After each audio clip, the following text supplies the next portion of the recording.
To my channel. ఈరోజు ఏం జరగబోతుందో తెలుసుకుందామా? ఇంకా ఎపిసోడ్లోకి వెళ్ళిపోతే శివనారాయణ, పారిజాతం అలాగే కార్తీక్ ఇక దశరథ నలుగురు కూడా జ్యోష్ణ దగ్గరికి వస్తారు. ఇక శివనారాయణ, అమ్మ జ్యోత్స్న ఎలా ఉంది అని వెనగాలనే, తాత కొంచెం నీరసంగా ఉంది, అలాగే నేను కదలలేకపోతున్నాను అని వెనగాలనే, ఆపరేషన్ అయింది కదా, డాక్టర్ కదలడానికి టైం పట్టిద్దన్నారు. మీ అమ్మకేం కాలేదమ్మా, మీ అమ్మ ఇప్పుడు సేఫ్గానే ఉంది. తాత మమ్మీకి ఏం కాలేదా? మమ్మీ బాగానే ఉందా? నేను మమ్మీ కోసమే కదా ఇదంతా చేశాను అని వెనకాలనే, దశరథ భలే నాటకాలు ఆడుతున్నావు జ్యోత్స్న, సుమిత్రని కాపాడింది నా కూతురు దీప అని చెప్పేసి మనసును అనుకుంటాడు. ఇక పారిజాతం, అవునే జ్యోత్స్న, నువ్వు ప్రాణాలకి తెగించి మీ అమ్మను నువ్వు కాపాడుకుంటే, కానీ మీ నాన్న దశరథ మాత్రం ఆ దీపం చూడటానికి వెళ్ళాడు, నిన్ను సుమిత్రని చూడకుండా. అదే నాకు అర్థం కావట్లేదు. ఇప్పుడు కూడా నిన్ను చూసి జ్యోత్స్న ఎలా ఉంది నీకు అని అడగట్లేదు. అదే ఏంటో దశరథను చూస్తుంటే విచిత్రంగా అనిపిస్తుంది అని వెనకాలే. ఇక కార్తీక్, పారు నీకన్నీ కూడా విచిత్రంగానే కనిపిస్తాయిలే. అవును, ఇంతకీ నువ్వు ఆపరేషన్ అవ్వకముందు దీప రూమ్కి వెళ్ళి దీపతో ఏదో మాట్లాడావంట కదా, అలాగే దీప గది చుట్టే తిరుగుతూ ఉన్నావు ఎందుకు పారు అని వెనకాలనే. ఒక్కసారిగా పారిజాతం, వీడేంటి నన్ను ఇలా బుక్ చేసేశాడు అని చెప్పేసి అనుకుంటుంది. ఇక శివనారాయణ, ఏంటి దీపతో ఏదో మాట్లాడావా, దీప గది చుట్టే తిరిగావా, ఎందుకు పారిజాతం, ఏం జరుగుతుంది అని వెనకాలనే. ఇక జ్యోత్స్న, బావ గ్రానిని ఇరికిస్తున్నాడు. ఇప్పుడు గ్రాని నోరు తెరిచి నేనే ఇదంతా చేయించానని చెప్తే నా పని అయిపోతుంది అని చెప్పేసి జ్యోత్స్న, తాత బావ ఏదో ఒకటి గ్రానిని ఆట పట్టిస్తాడు, అవన్నీ ఎందుకు నువ్వు పట్టించుకుంటావు అని వెనకాలనే. ఇక శివనారాయణ, దశరథ జ్యోత్స్నతో ఏమి మాట్లాడవా నువ్వు అని వెనకాలనే. మాట్లాడాల్సింది ఏముంది నాన్న, చూస్తున్నాను కదా, అంతా అయిపోయింది కదా, ఇక మాట్లాడాల్సింది ఏముంది అని వెనకాలనే. జ్యోత్స్న, డాడీ ఏంటి ఇలా మాట్లాడుతున్నాడు, నేను నిజంగానే మమ్మీని కాపాడితే డాడీ నాతో ప్రేమగా మాట్లాడాలి కదా. గ్రాని చెప్పినట్టు డాడీకి నిజం తెలిసిందా, దీపే అసలు కూతురా నేను కాదా, మరి నేను కానప్పుడు నా బోన్ మ్యారో ఎలా ట్రాన్స్ప్లాంట్ చేస్తారు, నాకెందుకు ఇలా ఉంది, నాకేమీ అర్థం కావట్లేదే అని చెప్పేసి అనుకుంటుంది. ఇక అక్కడే ఉన్న శివనారాయణ, దశరథను చూస్తుంటే విచిత్రంగా అనిపిస్తుంది. దశరథన ప్రవర్తనలో ఈ మధ్య చాలా మార్పు వచ్చింది. దీనికి తోడు దశరథ జ్యోత్స్నని అసలు పట్టించుకోవట్లేదు. ఇంత జరిగినా జ్యోత్స్నని ప్రేమగా మాట్లాడట్లేదు. అసలు దశరథ ఎందుకు ఇలా ఉంటున్నాడో అర్థం కావట్లేదు. ఖచ్చితంగా ఏదో జరుగుతుంది. అదేంటో హాస్పిటల్ నుంచి బయటికి వెళ్ళేలోపే నేను తెలుసుకోవాలి. అవును, దీప కడుపులో బిడ్డని వదులుకుంటే దశరథ వాళ్ళకి సపోర్ట్ చేస్తున్నాడు, దీపతో ప్రేమగా మాట్లాడుతున్నాడు. తల్లిని కాపాడిన జ్యోత్స్నతో మాత్రం దశరథ ప్రేమగా ఉండట్లేదు. ఇదంతా చూస్తుంటే అని చెప్పేసి శివనారాయణ అయితే అనుకుంటూ ఉంటాడు. ఇక దశరథ అయితే బయటికి వస్తాడు. రాగానే కార్తీక్ని చూస్తాడు. ఇక కార్తీక్ని చూసి రెండు చేతులెత్తి దండం పెడతాడు. మావయ్య, ఏం చేస్తున్నావు నువ్వు? లేదురా, నిన్ను చూస్తుంటే నాకు దేవుళ్లాగా కనిపిస్తున్నావురా, ఎలా ఉండగలుగుతున్నావు అని అంటూ ఉంటే అప్పుడే శివనారాయణ అక్కడికి వస్తాడు. దశరథ అలాగే కార్తీక్ మాటల్ని వింటూ ఉంటాడు. ఇక దాసు, అవునన్నయ్య, నువ్వు చెప్తుంది నిజమే, నా అల్లుడిని చూస్తూ ఉంటే నిజంగానే చాలా గొప్ప వ్యక్తిలా కనిపిస్తున్నాడు, మనుషుల్లో ఇలా కూడా ఉంటారా అనిపిస్తుంది దీపని అలాగే కార్తీక్ని చూస్తున్నప్పుడు అని దాస్ అంటూ ఉంటే. ఇక శివనారాయణ, ఏంటి వీళ్ళు దీప కార్తీక్ చేసిన ఉప్పేదో మంచి గొప్ప కార్యంలాగా ఇలా మాట్లాడుతున్నారు అని శివనారాయణ అనుకుంటాడు. ఇక దశరథ అయితే, అవునరా కార్తీక్, నిజంగా నేను మీతో ఏం మాట్లాడాలో కూడా అర్థం కావట్లేదు అని అంటూ ఉంటే, మావయ్య, నేను ఇప్పుడు నా అత్త మొహంలోని సంతోషాన్ని చూస్తున్నాను, ఆ నవ్వు నాకు నా బాధని మర్చిపోయేలా చేసింది అని వెనకాలనే.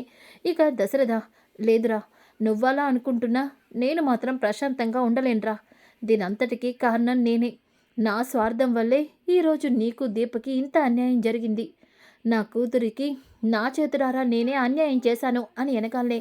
ఇక కార్తీక్, మావయ్య, దయచేసి నువ్వు ఎమోషనల్ అవ్వద్దు, అంతా మంచి జరిగింది కదా, ఎక్కడ మంచి జరిగిందిరా చెప్పరా, నా కూతురు కడుపులో బిడ్డని పోగొట్టుకుంది, అది ఎవరి వల్ల చెప్పరా, తన కన్న తల్లి వల్ల, అది నా కూతురని తెలియడం వల్ల, నా కూతురని తెలియకపోయినా దీప ఎక్కడో సంతోషంగానే ఉండేది కదా, కానీ నా కూతురని తెలియడం వల్లే కదా ఈరోజు సుమిత్రని కాపాడి దీప బిడ్డని వదులుకుంది, అత్తగారి ముందు చెడ్డదానిలా మిగిలిపోయింది, చెప్పరా అని వెనకాలనే. శివనారాయణ ఒక్కసారిగా అది విని షాక్ అయిపోతాడు. దశరథేంటి దీపని కూతురు అంటున్నాడు, దీప సుమిత్రని కాపాడిందంటాడేంటి, ఏం జరుగుతుంది అని చెప్పేసి శివనారాయణ అనుకుంటాడు. ఇక దశరథ, చెప్పరా కార్తీక్, దీపని పిన్ని చిన్నప్పుడే మాకు దూరం చేసింది. దూరం చేసిన దీప నీకు భార్య అయింది. అలా జీవితాంతం ఉండిపోయినా సరిపోయేది. దీప నా కూతురని తెలియకపోయినా దీప జీవితంలో ఇన్ని కష్టాలు వచ్చేవే కాదేమో, కాదు కదా అని వెనకాలనే, అన్నయ్య దీనంతటికీ కారణం నేనే. అవును, దీప నీ కూతురు అన్న విషయాన్ని నేనే ముందుగా జ్యోత్స్నకి చెప్పానన్నయ్య. లేకపోతే ఈ నిజం ఎప్పటికీ తెలిసేదే కాదు. అలాంటప్పుడు ఈ తప్పులకి కారణం నేనే అన్నయ్య అని వెనకాలనే దశరథ మాటల్ని శాస మాటల్ని విన్న శివనారాయణ షాక్ అవుతాడు. ఇక కార్తీక్, ఆపుతారా మావయ్య మీరందరూ? ఒకవేళ దాసుమావయ్య నిజంగా దీపే నా మరదలు నీ కూతురని చెప్పకపోతే జీవితాంతం దీప ఒక అనాథగానే మిగిలిపోయేది. జోష్న పారు ఇంటి వారసులుగానే ఉండేవారు. ఇక జోష్న తన అడ్డు ఆపులకి అసలు ఆపడమే ఉండేది కాదు. జోష్నకి దీప వారసురాలని తెలిసాక 2 సార్లు దీపని శౌర్యని చంపడానికి ప్రయత్నించింది. ఇప్పుడు కూడా కడుపుతో ఉన్న దీప మీద మర్డర్ అటెంప్ట్ చేయించింది. ఇలాగే వదిలేస్తే దీపని ఖచ్చితంగా జోష్న ఏదో ఒకటి చేసేది. ఆ నిజం తెలియటం వల్లే జోష్న నుండి దీపని మనం కాపాడుకోగలిగాం. ఇప్పుడు కూడా దీపని జోష్న నుంచి కాపాడుకోవాలి. అందుకాబట్టి ఈ నిజాన్ని మనం అప్పుడే ఎవరి ముందు బయట పెట్టకూడదు. ఇంకా ఎందుకు ఆగాలరా?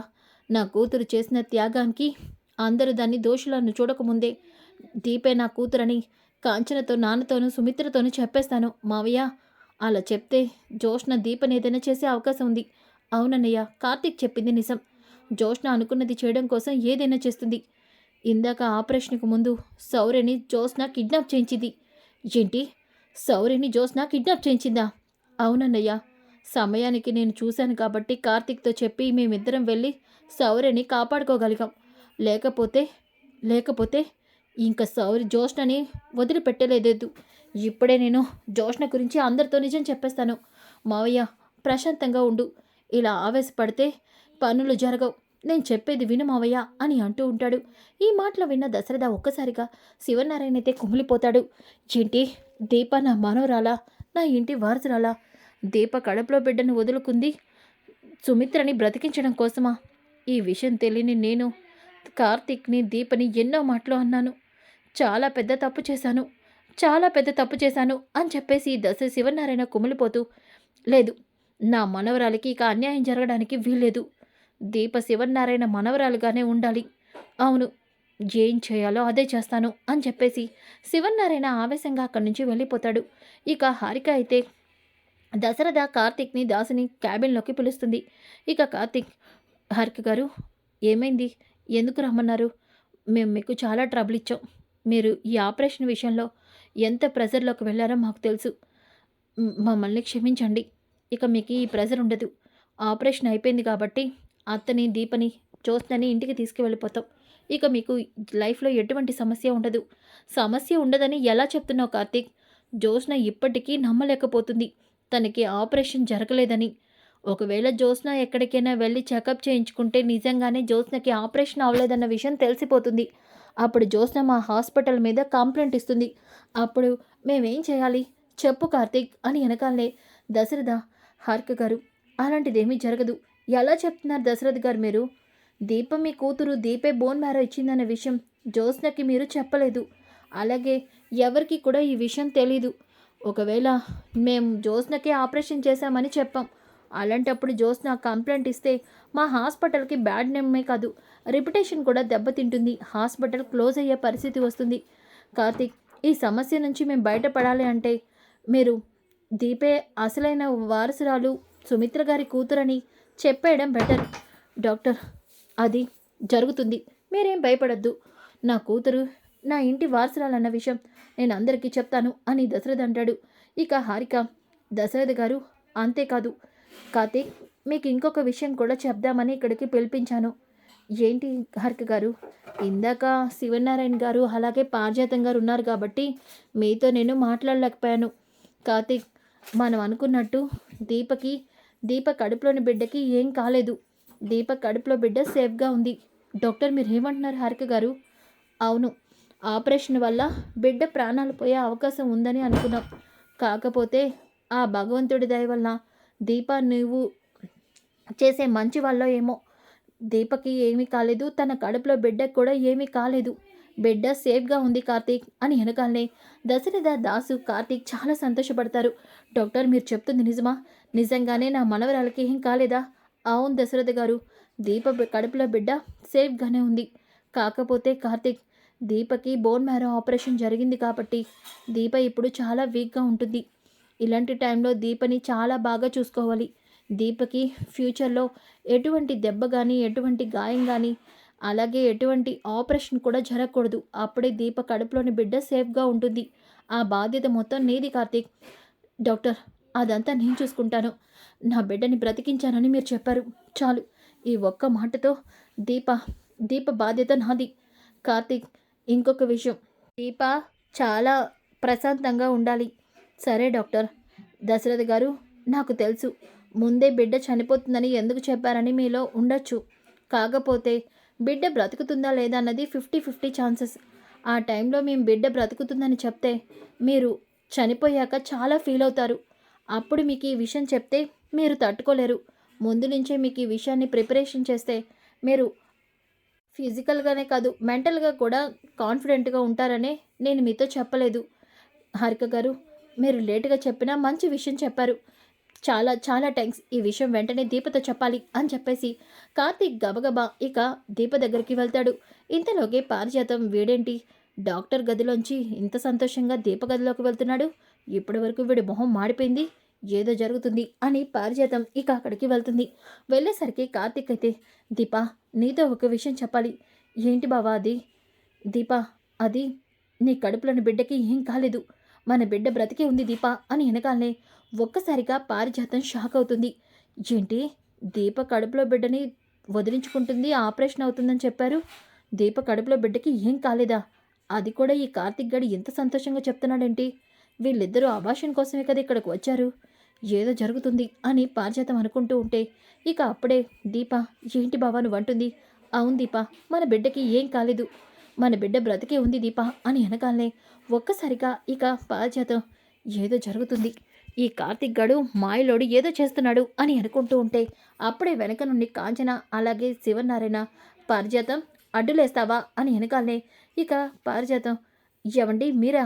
కాంచన నువ్వా అని వెనకాలనే, ఏపిని నన్ను కూడా గుర్తుపట్టలేనంత పరిస్థితిలో ఉన్నావా ఏంటి నువ్వు అని వెనకాలనే, అది కాదు కాంచన, ఇంత సడన్గా హాస్పిటల్కి వచ్చావేంటి?